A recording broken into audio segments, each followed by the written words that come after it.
महोदय के सहयोग से आज हम सभी यहाँ उपस्थित हुए हैं इसी उपलक्ष्य में। तो मंचस्थ आज के कार्यक्रम के अध्यक्ष पद को अलंकृत कर रहे हमारे महाविद्यालय के प्राचार्य महोदय डॉक्टर शंभूलाल वर्मा सर, हमारे मुख्य अतिथि को पद को अलंकृत कर रहे हमारे इस कॉलेज के पूर्व प्राचार्य एवं विभागाध्यक्ष, साथ ही आपने कई पदों को सुशोभित किया है विश्वविद्यालय के। तो पूर्व में आप अधिष्ठाता कला संकाय भी रहे हैं और भी कई भी सम्मानित पदों को आपने अलंकृत किया है। तो आज आप हम सभी के बीच में इस कार्यक्रम के मुख्य अतिथि के रूप में विद्यमान हैं। साथ ही साथ शाश्वत अतिथि के रूप में गरिमामयी शोभा यहाँ बढ़ाती हुई माँ शारदा की बिल्कुल प्रतिमूर्ति हमारे बीच प्रोफेसर डॉक्टर तुहिना मैम, जो कि गृह विज्ञान पूर्णिया विश्वविद्यालय गृह विज्ञान विभाग की विभागाध्यक्षा हैं। मैम से एक बार सिर्फ निवेदन किया और मैडम यहाँ उपस्थित है, हम कृतज्ञ हैं मैम। आप सभी का बहुत बहुत स्वागत एवं अभिनंदन। हमारे बीच अंग्रेजी विभाग के विद्वान और शिक्षक संघ के अध्यक्ष पद पर आसीन इस समारोह के विशिष्ट अतिथि के रूप में यहाँ पर डॉक्टर C.K. मिश्रा सर उपस्थित हैं। सर से भी एक बार निवेदन किया और सर ने सहर्ष स्वीकृति दी। सर आपका बहुत बहुत स्वागत एवं अभिनंदन। साथ ही हिंदी विभाग की विभागाध्यक्षा डॉक्टर अंकिता विश्वकर्मा इस समारोह में उपस्थित हैं, आपका बहुत बहुत स्वागत अभिनंदन। और हमारे विभाग की ही डॉक्टर निरुपमा मैम, जो कि बहुत ही सफल संचालन में निष्णात हैं, तो आपका भी बहुत बहुत अभिनंदन। साथ ही इस समारोह के जो कहिए इस बगिया के जो फूल हैं, तो ये सब हमारे बच्चे, हमारे विभाग के, आपकी ही जो सुगंध है उससे ही यह पूरा महाविद्यालय सुवासित होगा।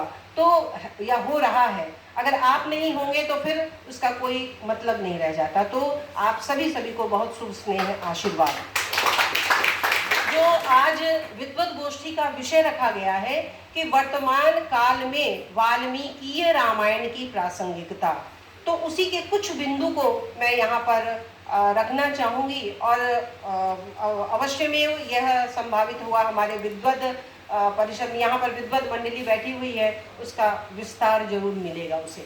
तो जो इस संदर्भ में हम देखते हैं कि वाल्मीकि रामायण जैसे भिन्नता लोगों के, आप बच्चों के लिए भी खासकर है कि आपको सबसे पहले तो ये कि वाल्मीकि रामायण जो है वह देखनी चाहिए। ये नहीं कि मतलब देखनी में सामने पुस्तक, इसलिए पुस्तक की भी आज पूजा हुई कि केवल वाल्मीकि को हम क्यों पूजे रहे हैं, उनके इसी कहा गया, कालिदास ने भी कहा, कालिदास के लिए कहा गया है, मम्मट ने जो कहा कि काव्यम यशसे, तो यश के लिए ही काव्य होता है। तो यह यश किस लिए है, तो उस वाल्मीकि रामायण को आपको देखना चाहिए, क्योंकि गीता प्रेस में 2 भागों में यह वाल्मीकि रामायण है।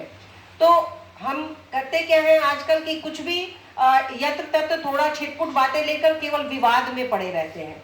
मूल का अध्ययन करना अत्यंत आवश्यक है, मूल को हमें देखना चाहिए। तो एक संक्षिप्त रूप में ये बताना चाहूंगी कि वाल्मीकि रामायण के प्रथम अध्याय के ही प्रथम श्लोक में इसके महात्म्य के बारे में कहा गया है कि धर्मार्थ काम मोक्षाणाम साधनम च द्विजोत्तमः श्रोतव्यम च सदा भक्त्या रामायण परमामृतम।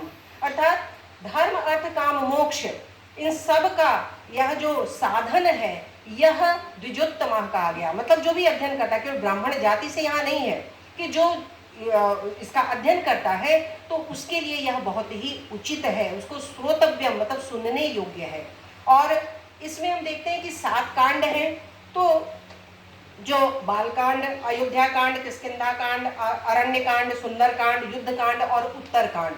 तो कुछ लोगों का ये कहना है कि प्रारंभ का बालकांड और अंतिम जो उत्तर कांड है वह वाल्मीकि द्वारा रचित नहीं है। लेकिन यह मत भिन्नता क्यों आई, क्योंकि जो स्रोत पहले श्रुति परंपरा से जो आदि रामायण था उसमें लोगों ने सुना, तो उसमें केवल जो घटना है उसी के बारे में कहा गया, राम कौन थे, सीता कौन थी, या फिर उसके बाद के ही जो उत्तरकांड में बातें आई वो सब नहीं मिलता। तो वह प्रामाणिक नहीं है, क्योंकि लिखित रूप में नहीं मिला हमें।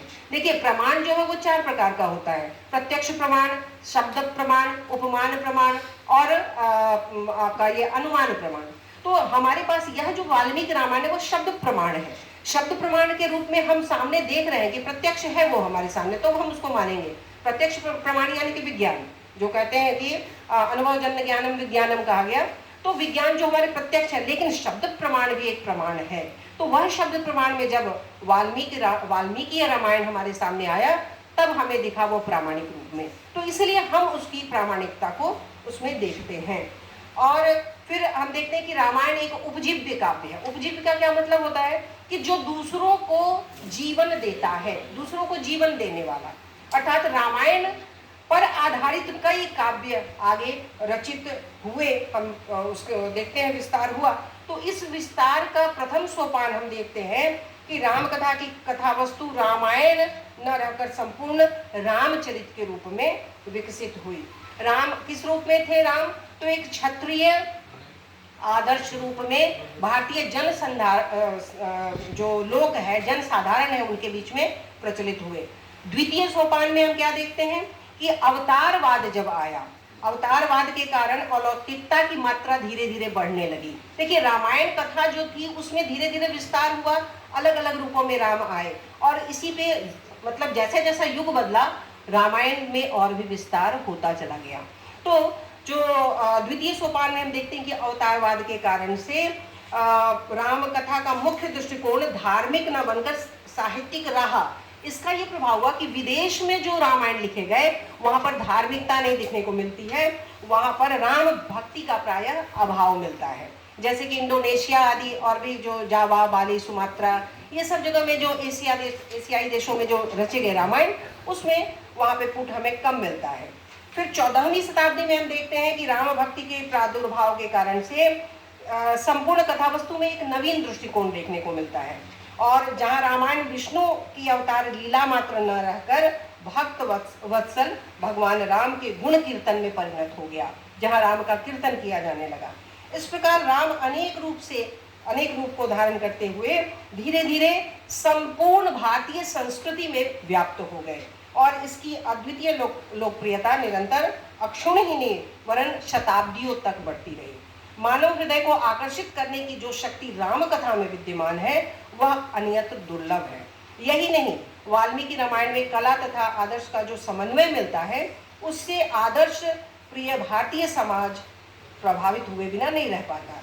भारत की समस्त आदर्श भावनाएं राम कथा में, विशेषकर मर्यादा पुरुषोत्तम राम तथा पतिव्रता सीता के चरित्र चित्रण में केंद्रीभूत हो गई है।